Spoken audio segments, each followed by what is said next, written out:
The Venice Film Festival is in full swing, and Angelina Jolie is right in the middle of it. While promoting her new biopic, Maria Angelina had a heartwarming moment. Dressed in a gorgeous champagne gown, she paused before the premiere to kneel down and chat with a bedridden fan with ALS, gently placing her hand on his shoulder. Classic Angelina, always showing her kind side, and the heartfelt moments didn't end there. Inside the Sala Grande Theater, during the world premiere of Maria, the audience broke into an 8-minute standing ovation. And Angelina? She couldn't hold back her tears. She wiped them away, turned her face a few times to regain composure, and hugged director Pablo Larraín and the cast. What an emotional moment. This film is already shaping up to be a major Oscar contender, possibly putting Angelina back in the Best Actress race for the first time in 15 years. This is the hardest thing I've ever done. I was terrified. Can you believe it's been that long since her nomination for The Changeling in 2009? And let's not forget her Oscar win for Girl Interrupted back in 2000. It's high time she snags that statuette again. I'm in shock, and I'm so in love with my brother right now. During a press conference earlier, Angelina opened up about how she connected with the legendary Greek opera singer Maria Callas. It is often other people's perception of a woman that defines sometimes too much who she is and who she was or what she intended. She talked about relating to Callas's softer side, the part that felt too vulnerable for this tough world. I share her vulnerability more than anything. Angelina shared that playing Maria Callas was a kind of therapy she never knew she needed. I had no idea how much I was holding in and not letting out, she said. Well, there's a lot I won't say in this room that you probably know or assume. Could this be a nod to her ongoing family drama with Brad Pitt? It certainly sounds like it. So, playing Maria wasn't just about nailing the technicalities of opera. It was an emotional experience, helping her find her voice and fully express herself. I felt responsible to her and to opera and to people who she means a great deal to. As she put it, you have to give every single part of yourself. Sounds like this role really meant a lot to her.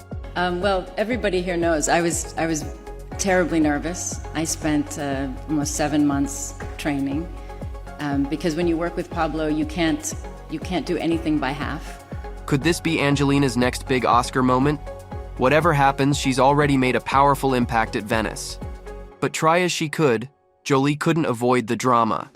The thing is, Brad Pitt's not staying out of the spotlight either.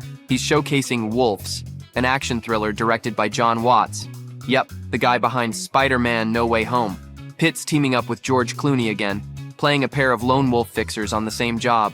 Classic Pitt-Clooney vibes, right? I'm here to take care of your problem. Who called you? But here's where things get spicy. Just last month, Jolie asked Pitt via her lawyer to drop a lawsuit against her. The couple's been locked in litigation since 2021 over Jolie's secret sale of her shares in Chateau Miraval.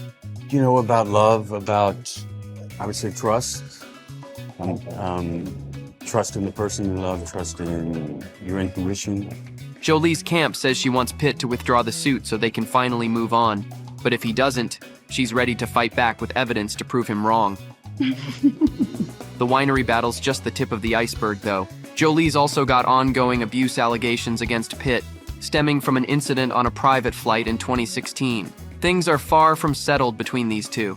You can absolutely madly love the same person you want to kill. And if that wasn't enough, it turns out their kids, Shiloh, Zahara, and Vivienne, have recently dropped the Pitt and are now going by Jolie.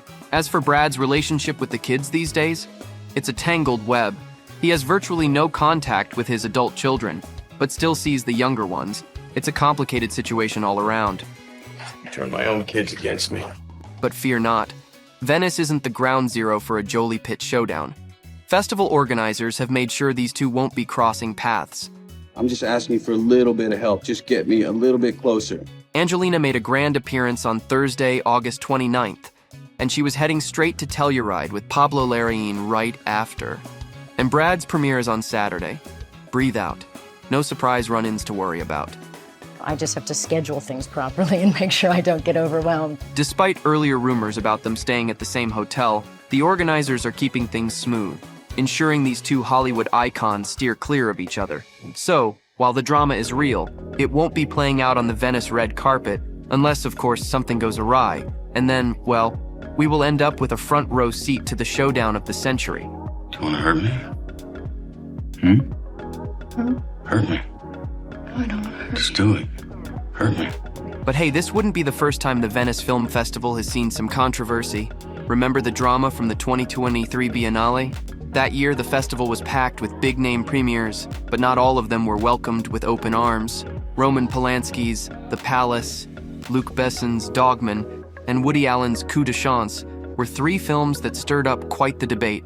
The controversy arose because all three directors had been accused of fault, which added a significant layer of drama to the event. Critics were torn. Should these films even be at Venice? Some journalists even refused to review them. At the premiere of Allen's film, protesters clashed with security, shouting "No rape culture" before being led away.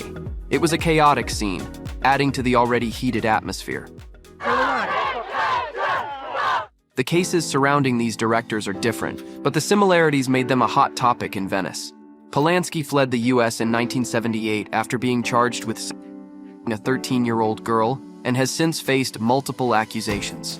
Film director Roman Polanski has been a fugitive from U.S. justice since admitting to the statutory rape of a 13-year-old girl in 1977. Besson has also been accused of sexual assault, though in some instances, charges were dropped or never pressed.